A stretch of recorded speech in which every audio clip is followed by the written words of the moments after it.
nagpe-pay homage po tayo kay San Isidro. Yan po ang dahilan kung bakit po siya naririyan.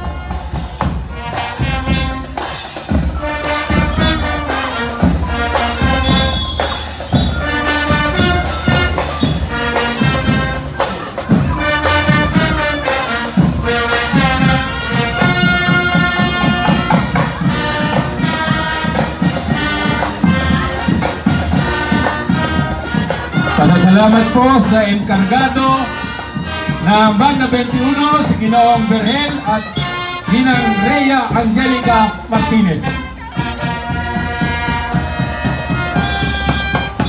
Ito po yung unang bahagi pa lamang, pagpasok pa lang po ng banda.